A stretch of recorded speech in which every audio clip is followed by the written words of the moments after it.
अभ्यास 15।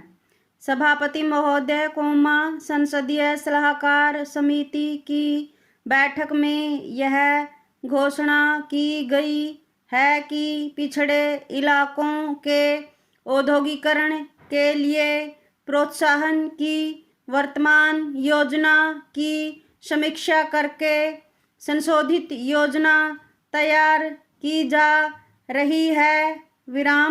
यह भी बताया गया है कि इस संबंध में प्रोत्साहन की चालू योजनाओं के क्रियान्वयन और उनके प्रभाव के बारे में जितने भी अध्ययन किए गए हैं, उस सब की रिपोर्टों पर विचार करने के लिए एक अंतर मंत्रालयी समिति बनाई गई है।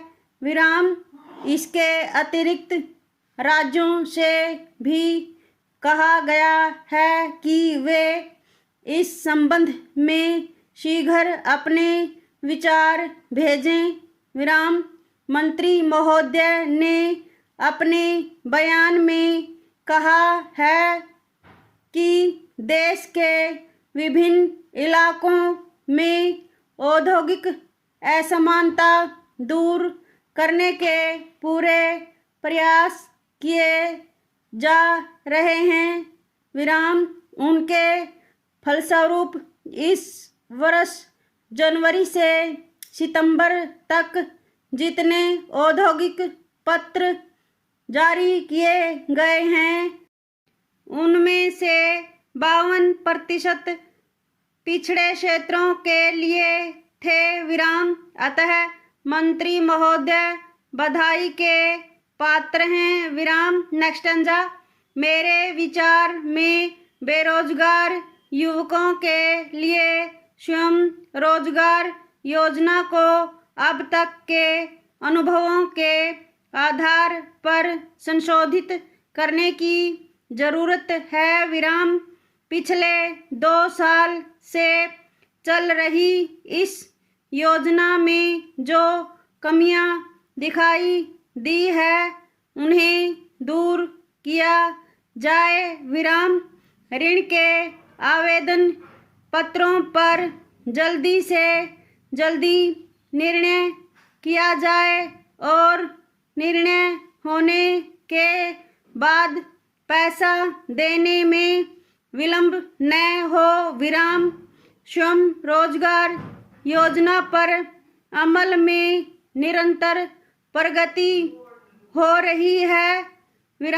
फिर भी सुधार की गुंजाइश से इनकार नहीं किया जा सकता। मार्च 1985 तक 8,94,000 आवेदन पत्र प्राप्त हुए थे, जिनमें से 3,68,000 के संबंध में ऋण देने की सिफारिशें की गई और 2.25 लाख मामलों में कुल 390 करोड़ रुपए के ऋण मंजूर किए गए। इससे 90% लक्ष्य की पूर्ति होने का पता चलता है। इसके अतिरिक्त चालू वित्त वर्ष के पहले 4 महीनों में औद्योगिक उत्पादन की विकास दर 6.1% रही। जारी किए गए औद्योगिक लाइसेंसों की संख्या में भी 17.2% की वृद्धि हुई। इस सब से औद्योगिक वातावरण में सुधार होने का प्रमाण मिलता है।